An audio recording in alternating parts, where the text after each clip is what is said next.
I want to bring your attention to these statistics. There are 1,000 deaths each year that happen because of texting and driving. 24,000 injuries each year because of texting and driving.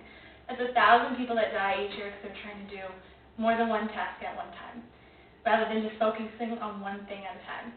So I'm not going to talk about texting and driving, but rather the bigger picture, which is multitasking. Specifically, the psychology of multitasking.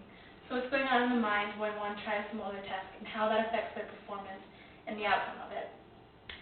I'm hoping that after this presentation you'll kind of have a better idea of what multitasking does to the mind so that you can figure out a way to counteract it, maybe not even do it, and then you won't be part of the statistic.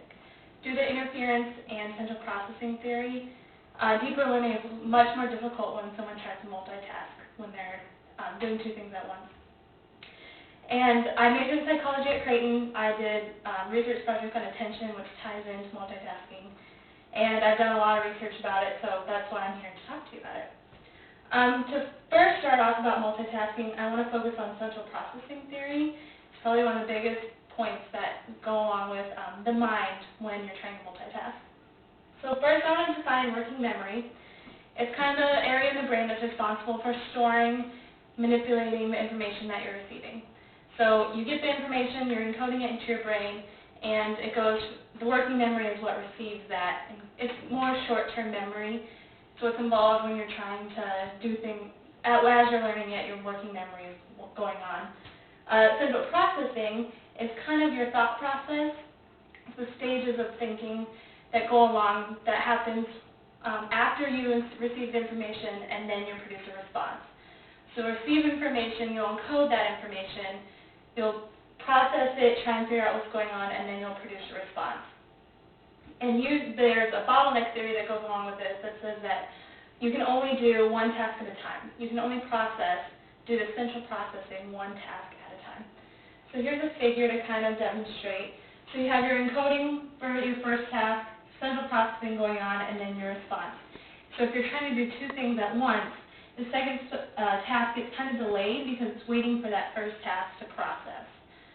But like in this case, if you wait to initiate that second task, by the time you get to the central processing of the second task, your first central processing of the first task is already complete. So you can actually process both things at one time, but it's just a little after. If you initiate that second task later, then you can do two things at once.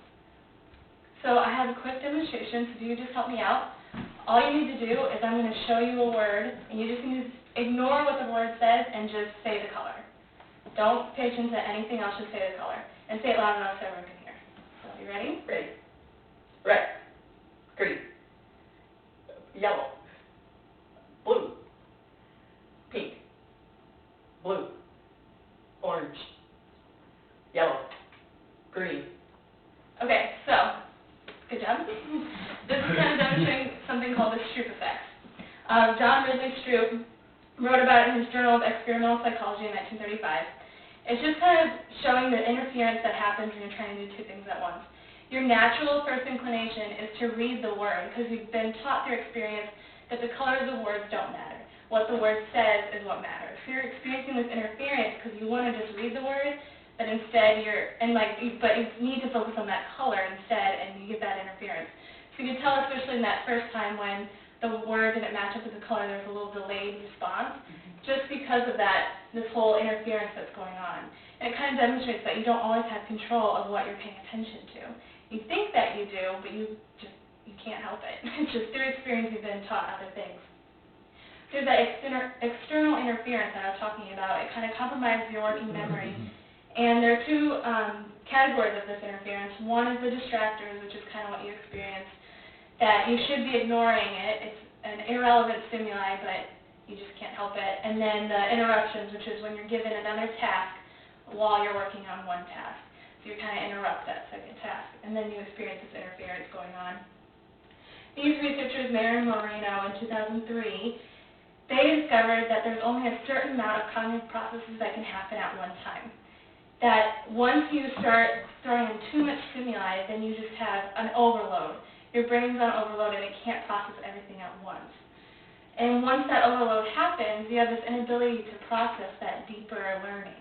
So you have a really hard time learning something, remembering it for a long term because you can't keep that ingrained in your brain because this overloading happens. It prevents that from happening.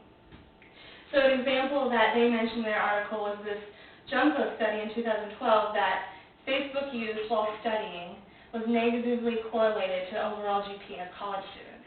So the more time they spent on Facebook while they're studying, the worse their GPA became. Because it was this overloading, they just couldn't do two things at once. There was too much stimuli in their brain. So then a lot of research also focused on this heavy media multitaskers, which relates to that Facebook. Things like Facebook, using internet while studying, texting, those kind of things. They focus on college students, but when they're trying to focus on two things at once, like going on the internet and everything, while they're studying, they just had worse grades, worse overall performance on tests, things like that. The areas that they struggled the most were these three: filtering out irrelevant stimuli. They had a hard time just finding out what they should know and what was important and what wasn't. They also had a hard time ignoring what wasn't important. So not only did they struggle with trying to figure out what was important and what wasn't, they also, once they did try and get that, they had a hard time ignoring that irrelevant stimuli. And then they also had a hard time suppressing the activation of the irrelevant task switching, so they were more likely to switch between tasks, that multitasking. They're more likely to go back and forth between things when you should be focusing on one thing at a time. Some more researchers, Adler and Ben Bunan and Fitch, in 2012, they found a negative correlation between multitasking and performance accuracy, but then they looked at performance productivity as well. So they, just like everyone else, they found that the more multitasking, the worse you do for your results, your accuracy results, but they also want to look at how efficient you were in those results when you're put in multitasking. And they discovered this inverted U pattern, that when you're just looking at efficiency, ignoring accuracy, some multitasking is good. Too much is detrimental, which gives you the inverted U pattern. It has to do with arousal, that a little bit of arousal actually helps get your brain going. So if you start with a little bit of multitasking, it keeps you more attentive, it keeps you going, not as bored, so then it helps your arousal and keeps you focused and productive. But then if you get too much, then there's that overloading again. There's too much going on and you struggle. So the medium multitaskers are the best. They have the best overall performance.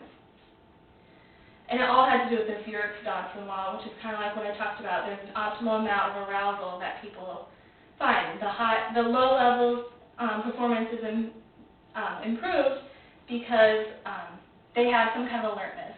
It's impaired because if they don't have any kind of alertness to keep them focused, then they struggle. But then if you have too high levels, there's just a total disorganization of responses. You get that overloading of the brain.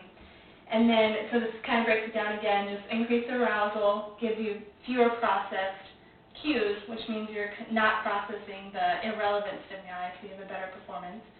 But then when you have